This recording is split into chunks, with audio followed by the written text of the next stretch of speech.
All right, that was Senator Mark Kelly from Arizona, a border state very much at the center of immigration challenges. Immigration policy is considered one of the biggest political challenges for the Democratic Party and for Kamala Harris in particular.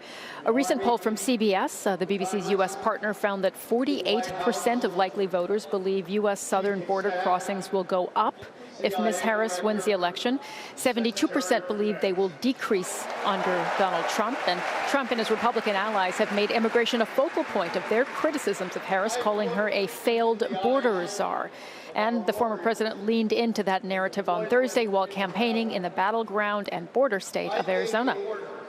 We had a border czar who was the border czar. She loved the title, but she didn't want to do the work because she's lazy. And probably more importantly than being lazy, she wants to have an open border. And you say, who would want an open border where criminals can pour into our country? And all you have to do is walk up there, if you have the courage to do it, and go to that open section. Stand there for a little while. You'll be running back here very quickly. So we went from the best numbers in recorded history to the worst numbers in recorded history or any other history. And we have a Marxist that's running, and I don't think you can let her. This country is not ready for a Marxist president. But Democrats at the convention have fired back, praising the Biden administration's efforts on immigration. They blame former President Trump for standing in the way of a bipartisan border security deal that fell apart earlier this year. And Democratic Senator Chris Murphy was the lead Democratic negotiator on that deal. In his speech at the convention on Wednesday, he called Harris, quote, tough as nails on immigration, and spoke about the failed measure. Donald Trump's allies weren't just in the room. They helped us write the whole bill. It was a bipartisan bill. It was a tough bill. $20 billion in new border security, gave the president the emergency power to shut down the border, made compassionate but serious reforms to our asylum system. One Republican said it would have had almost unanimous support if it weren't for Donald Trump. Trump killed that bill, and he did it because he knew that if we fixed the border, he'd lose his ability to divide us, his ability to fan the flames of fear about people who come from different places.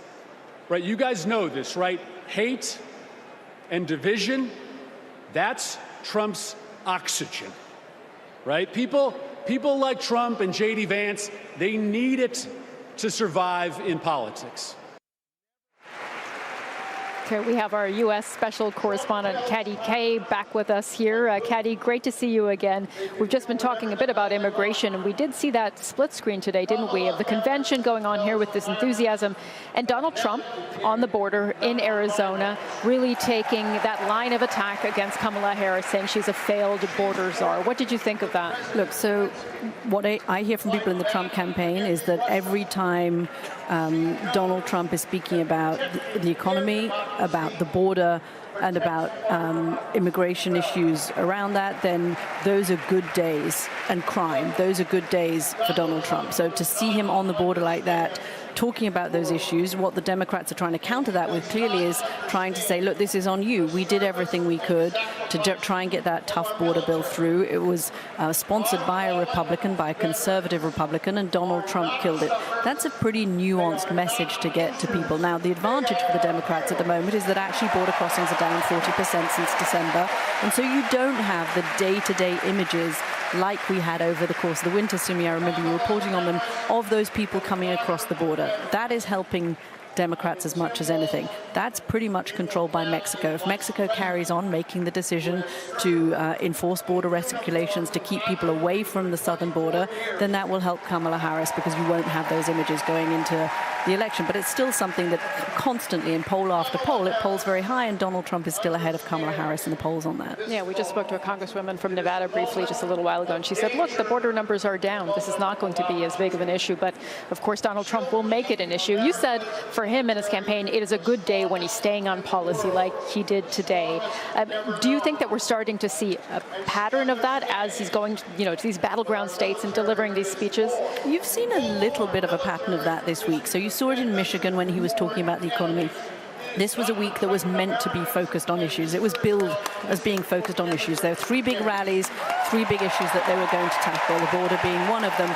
The trouble is, and I hear this, and it's a complaint that I hear from Trump's strategists and advisors, is that then the president can talk for 45 minutes about immigration, and then if he, talks about the Jewish governor, Josh Shapiro, that's what gets attention. Or if he uses the name Barack Hussein Obama, again, that's going to get a lot of attention. It gets a lot of pickup in the press. So he's a candidate who is torn. I mean, as he says, he's polling his own rally goers, right? And they're saying, no, we don't want you just to talk about policy. Economic policy, that's boring. We want the Trump show. I mean, the Trump rallies, you've been to them, I've been to them. They're kind of a festival in a way. Yep. And that's what his rally goers want. And Donald Trump feeds off the crowd. So when he polls them and they tell him that, they want him to go on attack, that's what he wants to do. Yeah, he says, I am who I am. That's in his happier place. Yeah.